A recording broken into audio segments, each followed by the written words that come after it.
Good.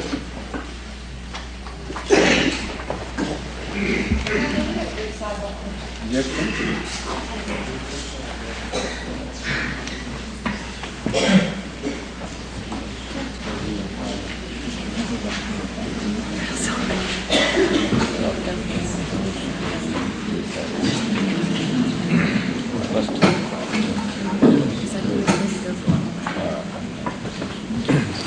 Ladies and gentlemen of the jury, in the allocation of time for closing arguments, the court has allowed both sides an hour and a half. The defense's argument will be continuous. For that reason, we'll take about a 10-minute recess at this time, complete theirs, and then we'll complete the state's. We'll take them out for. Gentlemen of the jury, please prepare.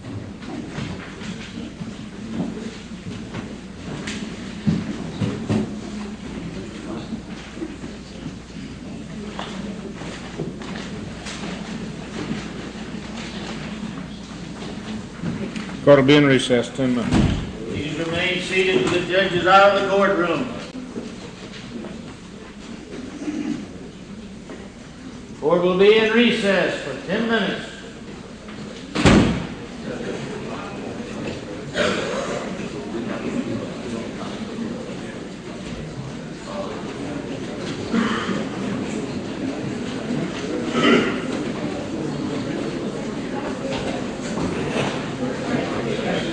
Remain seated or step outside. Now, there'll be no milling around in the courtroom. You either go outside or stay seated.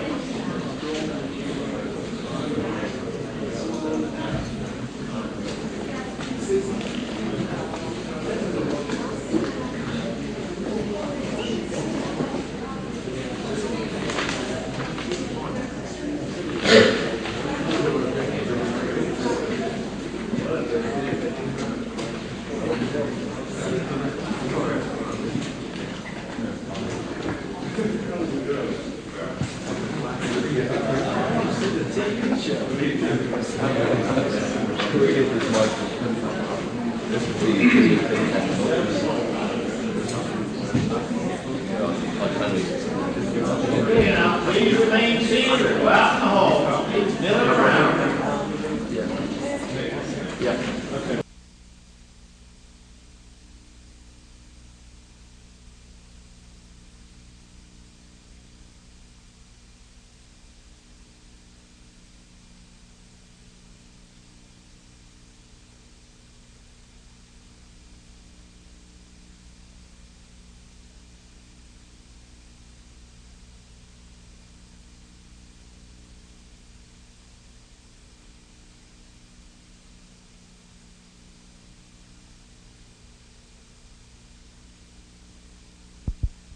Crime scene.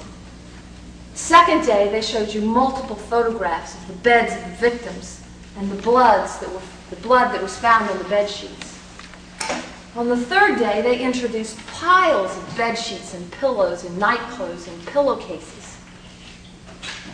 And their serology testimony to show what was completely obvious, what no one would have thought to question from the first day, which was that the blood of the victims was the blood that was found on the beds where they were lying when they were beaten.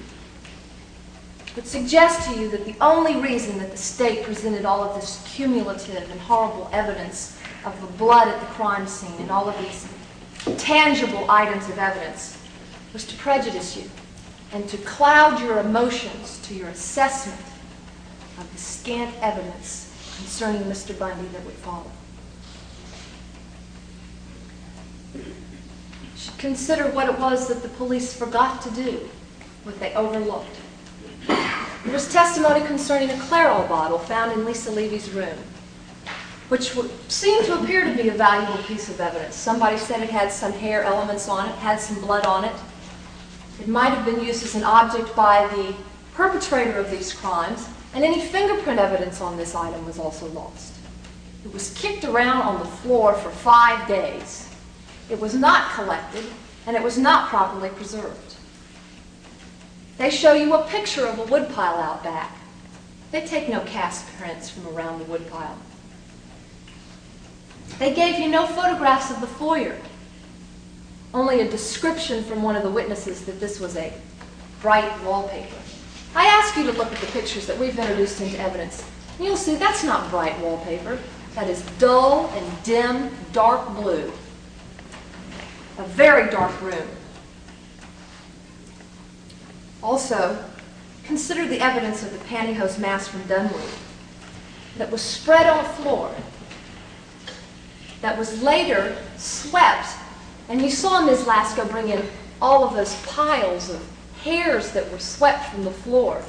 There's no way that the state's circumstantial evidence of hairs on a mask shows you beyond a reasonable doubt that those hairs had to have been left by the person that left the mask. It's equally consistent with the interpretation that those hairs adhered to the mask when it was placed on the floor for purposes of photography. No officer noted what lights were on in the foyer that night. No officers tested the lights, the decibel of the lights, how the lights would reflect in that dark first room of the foyer. Nancy Dowdy did testify that when she went downstairs with Nita Neary that the light was subdued and that it was dim. It would be an important consideration for you to evaluate this evidence, to know exactly what the lights were, but they forgot to find that evidence. They forgot to preserve it for you to know about. Another important piece of evidence that Officer Brannon discussed was in Margaret Bowman's room. He saw a pantyhose wrapper in the trash can. No one collected that evidence. No one attempted to take any fingerprints from that after Mr. Bundy was arrested. There were numerous unidentified latent fingerprints found at both the Dunwoody scene and the Kayamega house. There were about 260 persons that were placed on the officers' elimination list. Elimination lists were names of all those people that had some sort of access, lawful access to the premises, so that they could eliminate whether or not their fingerprints made the questioned fingerprints that the police were trying to identify with the assailant. All of the police officers, all of the residents, all of the known guests, all of the medical personnel, all of the waiters and the known house employees were placed on that elimination list. 260 persons. But those fingerprints remain unidentified. Now, before Mr. Bundy was arrested, they submitted to the crime lab names of 102 suspects in this case. But after Mr. Bundy was arrested, they only submitted the fingerprints of 4 individuals. They stopped looking. They stopped trying to find out who left those latent fingerprints at the Kayamega house. And instead, they want to imply that somehow the assailant was wearing gloves. But there are pieces of evidence in this case that indicate to you clearly that that is not the case. That the assailant was not wearing gloves.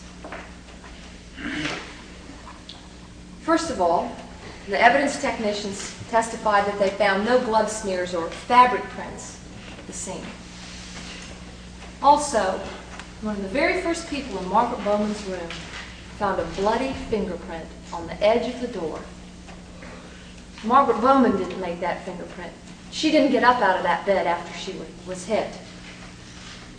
But the evidence technician, the comparison man that came from the lab later, he looked at that bloody fingerprint and said that it had ridge detail, meaning the pattern of the ridges that are left by your fingers when you touch a surface, but insufficient detail for comparison purposes. That indicates that the assailant was not wearing gloves, and he left that ridge detail there on the door. And even though they can't identify that one print, they should still have kept looking to see if they couldn't identify all those other prints that they found that they couldn't identify with any of their 260 elimination personalities. Furthermore, Nita Neary, who was looking at the man's hands more than anything else, said the man at the door wasn't wearing gloves. Said she was absolutely sure the man wasn't wearing gloves.